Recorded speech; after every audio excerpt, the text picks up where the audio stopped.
Hello guys, आपके लिए नया एपिसोड लाए हैं। हर दिन नया एपिसोड देखने के लिए वीडियो को लाइक और चैनल को सब्सक्राइब करें प्लीज। चाएटी हार्ट टचिंग गिफ्ट। अनाया का माइंड एकदम से ब्लैंक हो गया। उसने अपना थूक निगला। What the hell is that name baby. उसे यकीन नहीं हो रहा था कि वर्चस्व उसे बेबी कह रहा था। वर्चस्व की इंजरी अब पहले से बेहतर थी और वो अनाया के करीब आना चाहता था। ना कि सिर्फ इस वक्त बल्कि वह बहुत लंबे समय से इस मोमेंट का वेट कर रहा था कि वह कब अनाया के करीब आए।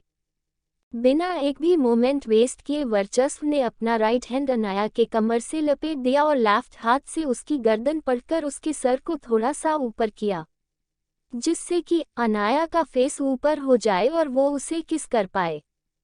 अनाया के होंठ कांप रहे थे। वर्चस्व ने अपने होंठ अनाया के कांपते होठों पर रख दिए।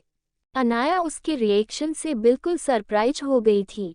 वर्चस्व कुछ ही सेकंड में पैशनेट होने लगा था। बहुत देर तक अनाया के होठों को चूमने के बाद वर्चस्व ने अनाया के फोरहेड पर, आईब्रो के बीच में, नोज पर, गालों पर, हर जगह किस करना शुरू कर दिया था। वर्चस्व ने अनाया को सोफे पर पूरी तरह लेटा दिया और उसके ऊपर आ गया। उसके हाथ में बेकाबू होकर अनाया की पूरी बॉडी पर फिसलने लगे थे। अनाया वर्चस्व के पैशन से डील नहीं कर पा रही थी। वर्चस्व को इस तरह आगे बढ़ते हुए देखकर अनाया डरने लगी थी। वर्चस्व बहुत डोमिनेटिंग और एग्रेसिव था। पहले भी कई बार उसने अनाया को डराया धमकाया था और उसके साथ जबरदस्ती करने की कोशिश भी की थी, लेकिन फिर भी उसकी हिम्मत नहीं हो रही थी कि वह वर्चस्व का हाथ पकड़ ले। वर्चस्व जिस तरह से अनाया की गर्दन और सीने पर किस कर रहा था, अनाया का दिमाग चकराने लगा था। जब वर्चस्व ने अनाया की शर्ट के अंदर हाथ डालकर उसकी बॉडी को टच करना शुरू किया तो अनाया एकदम से उछल पड़ी। वर्चस्व ने फील किया कि उसके छूते ही अनाया एकदम से उछल पड़ी। वर्चस्व उस वक्त अनाया की गर्दन को चूम रहा था। उसने अपना सिर उठाकर अनाया की आंखों में देखा। वर्चस्व की आंखों में एक सवाल था। वर्चस्व की आंखें अनाया से आगे बढ़ने के लिए इजाजत मांग रही थी। अनाया का दिल कांप गया। उसने हेजिटेटेड होते हुए नाक में अपना सिर हिला दिया। अनाया जानती थी कि भले ही यह शादी उन दोनों की ही नज़रों में कोई मायने नहीं रखती, लेकिन फिर भी वर्चस्व ने कई बार उसकी हेल्प की थी और अगर वर्चस्व ने फोर्स किया तो फिर वो उसे आगे बढ़ने से मना नहीं कर पाएगी। आखिर वो उसका हस्बैंड था। उसके पास अनाया के करीब आने के लिए लीगल और सोशल दोनों ही तरह के राइट्स थे। अनाया ने अपने होंठ भींच लिए। वो थोड़ी फ्रस्ट्रेट भी हो रही थी। नॉट हियर कहते हुए अनाया ने ऑफिस में चारों तरफ देखा। ग्रे एंड वाइट कलर का ऑफिस का इंटीरियर बिल्कुल वर्चस्व के मूड और स्टाइल को ही बयान कर रहा था। सैकड़ों लड़कियां वर्चस्व की एक इशारे पर अपना सब कुछ लुटाने को तैयार थीं। अगर वो किसी की तरफ आंख उठाकर देख ले तो कोई भी उसके कदमों में बिछने को तैयार हो जाए। हालांकि अनाया का वर्चस्व के सामने शर्मा कर सिर झुका लेना ही उसे खुश कर देता था। ओक फाइन कहते हुए वर्चस्व ने गहरी सांस भरी और अनाया के फेस को दोनों हाथों से पकड़ लिया।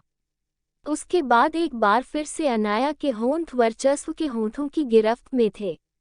वर्चस्व ने अनाया को पैशनेटली किस करते हुए अपने सारे इमोशंस अनाया के होठों पर निकाल दिए। वो अनाया को तब तक किस करता रहा जब तक कि अनाया ऑक्सीजन के लिए तड़पने नहीं लगी। जब वर्चस्व ने फील किया कि अनाया की बॉडी बिल्कुल ढीली पड़ गई है और वो कुछ रिएक्ट भी नहीं कर रही है तो वर्चस्व ने उसे छोड़ दिया और जाकर सामने सोफे पर बैठ गया।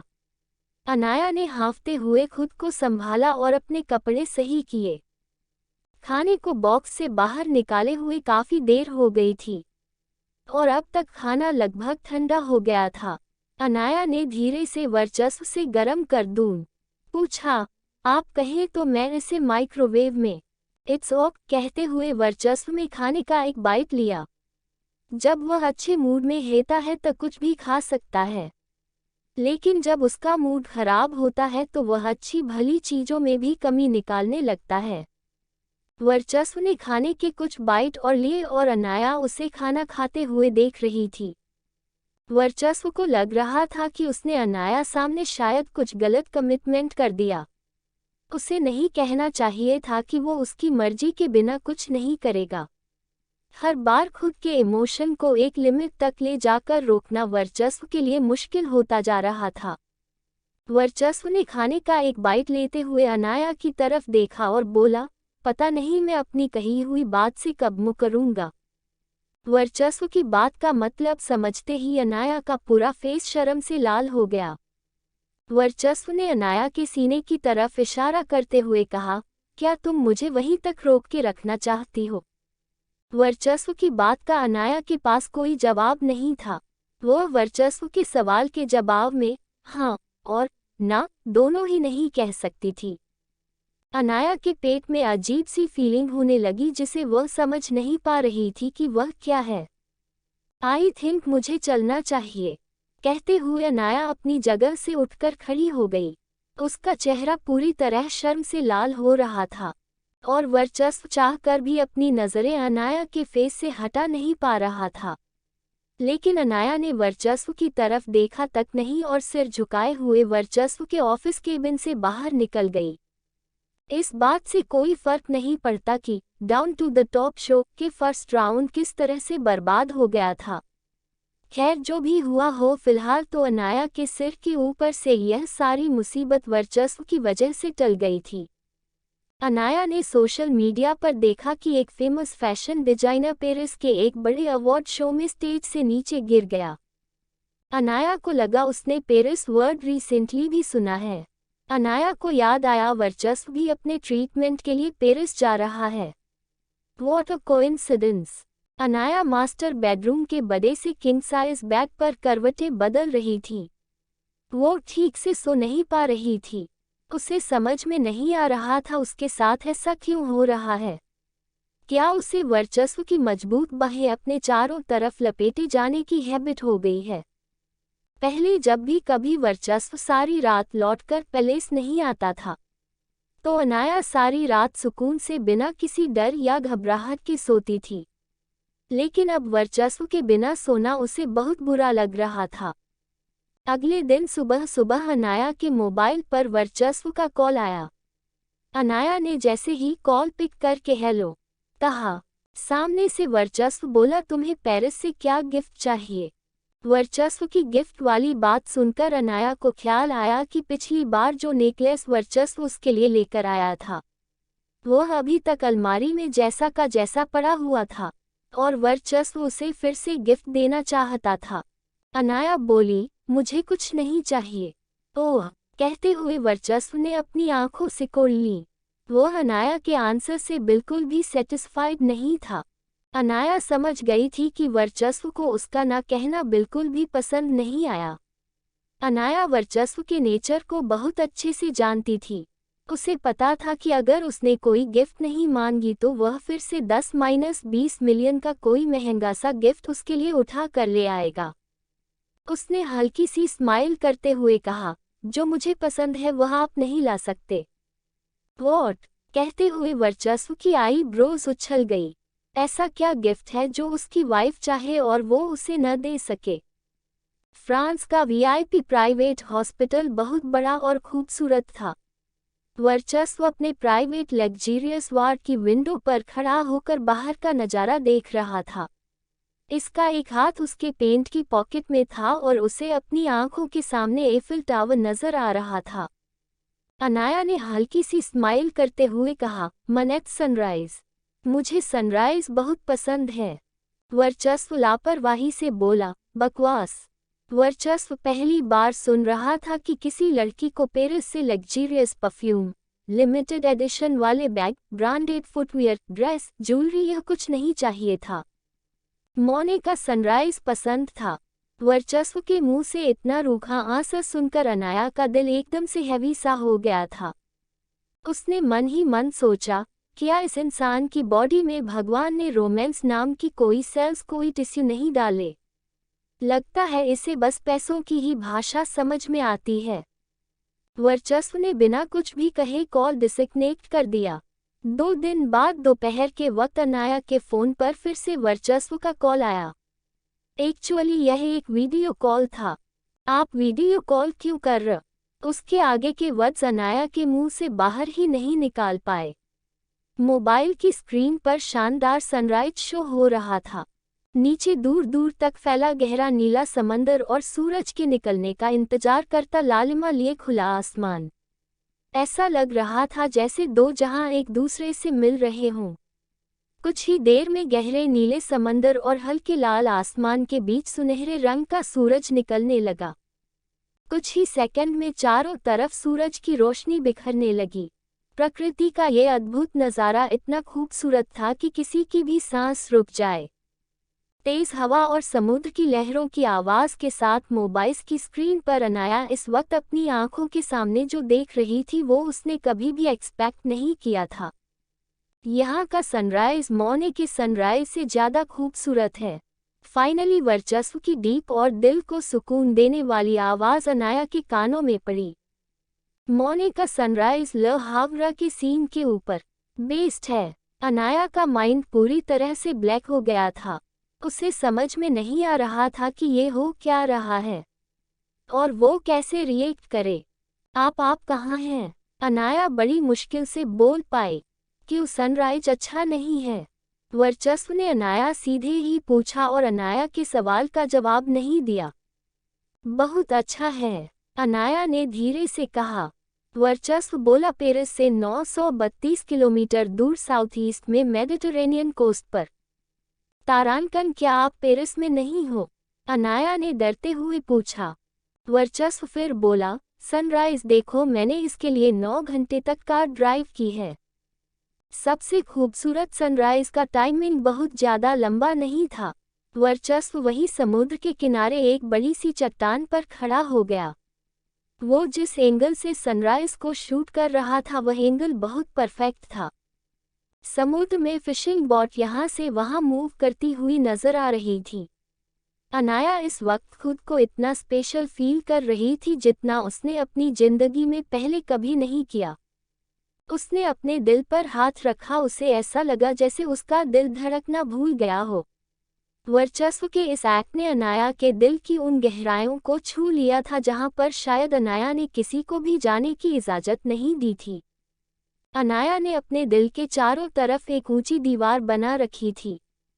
इस बात से कोई फर्क नहीं पड़ता था कि वर्चस्व ने उसे कितनी बार प्रोटेक्ट किया।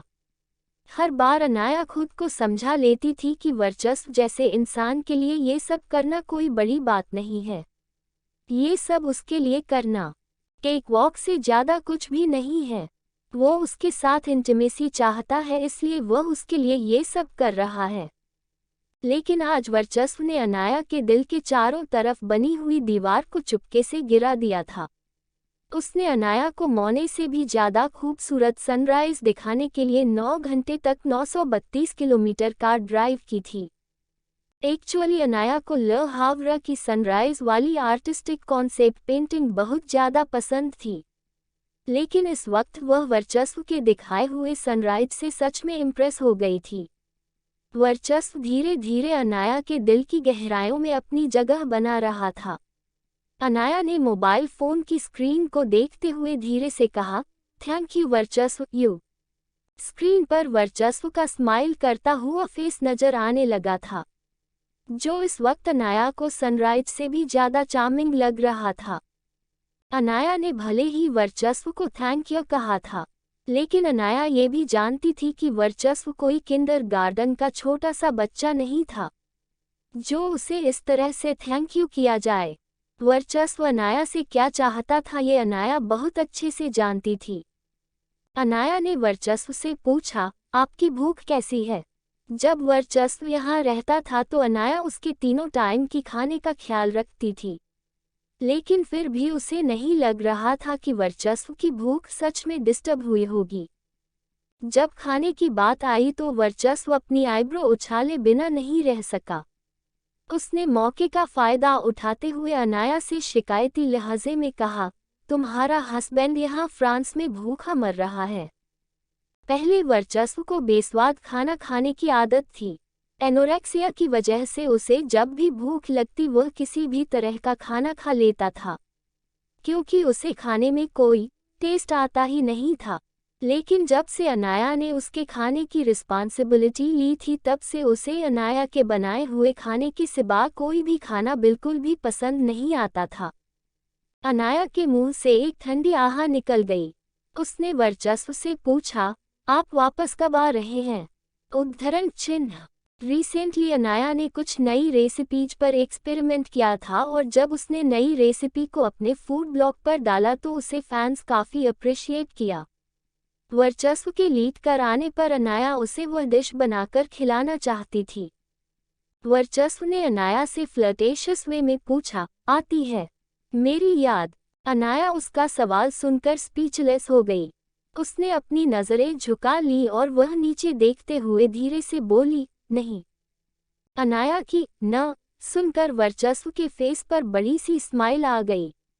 उसने अपनी टंग को अपने मुंह में ही ट्विस्ट किया और इंटरेस्ट के साथ अनाया को देखा।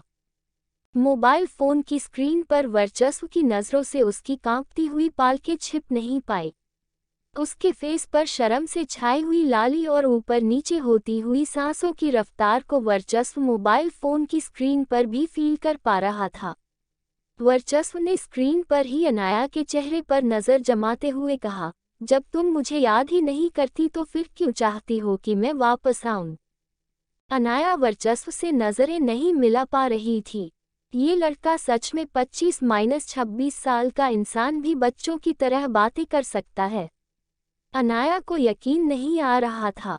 अनाया सोच रही थी, अगर मैं इसे याद नहीं करूंगी तो क्या ये लौटकर वापस इंडिया नहीं आएगा? अनाया ने धीरे से हाँ मैं अपना सिर हिलाते हुए कहा, थोड़ी याद तो आती है। समुद्र की लहरों को छूकर आ रही ठंडी हवा वर्चस्व के गालों को सहला रही थी। 9 घंटे तक कार ड्राइव करके यहाँ तक आने की थकान को अनाया के सिर्फ हाँ कहते हुए सिर हिलाने ने ही दूर कर दिया था। वर्चस्व जो चाहता था वह सिर्फ अनाया की बॉडी ही नहीं थी, अब वो अनाया के दिल में भी अपनी जगह बनाना चाहता था। वर्चस्व फोन की स्क्रीन पर देखते हुए बोला, मेरी तरफ देखो। क्या बना पाएगा वर्चस्व अनाया के दिल में अपनी जगह? वर्चस्व के दिए हुए इस खूबसूरत गिफ्ट का थैंक यू कैसे करेगी अनाया?